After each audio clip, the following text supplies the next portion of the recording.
মাখন মাখন, আরে বেটা মাখন। মধু। ও মধু, আমি বুঝতে পারি না, আমি মনে করছি এটা মাখন। তারপরে চিনলে কি ভাই, চিনলে কি? চিল্লে জড়ি, চিল্লে জড়ি। তরমুজটার এইভাবে এইভাবে কাটবা আর কি ভাই, খালি মধু মধু মধু মধু। ওকে ভাই, এটা কি? মধু মধু মধু রসমালাই। মধু ও এটা রসমালাই, আমার কাছে তো এটা তরমুজ লাগতাছে। মধু মধু। ঠিক আছে ভাই, চলে পদ্মার ইলিশ। আরে ভাই ওরের কাছে না জিজ্ঞে আমার জিজ্ঞাসা, তাহলে আমি তো উত্তরটা দিয়ে দেই। চলে মানে এটা দূরা, এটা তো পদ্মার ইলিশ ভাই। এটা কি? চলে পদ্মার ইলিশ। চলো ভাই চলে, চলো ভাই চলে চলে পদ্মার ইলিশ। ভাই আমি তো রোজা রাখছি, আমি কি বইরা খামু? যারা রোজা রাখছেন তারা মন বইরা খাইবেন। আচ্ছা আচ্ছা, মন বইরাই খামু। ওই কি রে? আরে ওই কিরে, ওই কিরে, এটা মধু না, এটা হলো তরমুজ। আমি দেখতেছি এটা তরমুজ, তুমি কো রসমালাই মধু।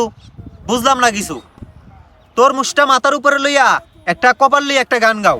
আমার কপালে নাই সুখ, বলো পিতা তার কি দোষ। এই নাও তরমুজ আমি কারে আরে খেলাম। ঠিকই কথা ভাই, যদি কেউ থাকতো তাইলে না হয় কিন্না খাওয়াইতাম। আমার তো কেউ নাই, তাইলে আর কারা কিন্না খাওয়ামো? গার্লফ্রেন্ড টার্লফ্রেন্ড কেউ নাই। লাস্ট মাস ভাই একটা কথাই কও, এগুলা কেজি হিসাবে বেচো নাকি পিস হিসাবে বেচো? ও আচ্ছা, বুঝতে পারছি।